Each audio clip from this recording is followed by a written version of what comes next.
You know, there's a great book. It's called Guns, Germs, and Steel. So it talks about how different civilizations have developed and even how agriculture has developed. So it talks about the reason why certain animals weren't domesticated. It's very interesting, actually, this part of the book. So they talk about, for example, dogs have been domesticated. Okay, so then people have been able to breed dogs in captivity. But it talks about how cheetahs, for example, have not been domesticated.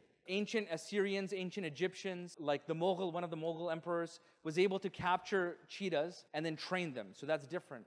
But they were never able to domesticate them. It means keep them in captivity and have them, breed and raise, from baby cheetahs and then keep that process going.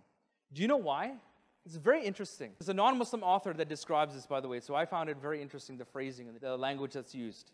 He said, just like human beings, naturally, of course we're seeing a gross distortion nowadays. Naturally, we don't like to mate in public, like in front of the eyes of other people. He says, cheetahs don't like to do that either. So they never mate in captivity because they don't want people to watch. They have a haya. That has kept them from being domesticated, from imprisoned.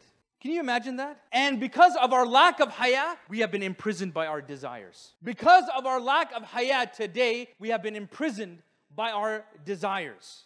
One of the greatest aspects of our iman is haya. Al-haya'u min al-iman. It is from iman. It's a part of iman. Modesty. And I want you to think about the culture that we live in today. Have you done a threat assessment on your family? Have you done a threat assessment of the zina culture on your family? Because it's killing them. You don't know it, but it is. That's one of the biggest things that's killing our families today.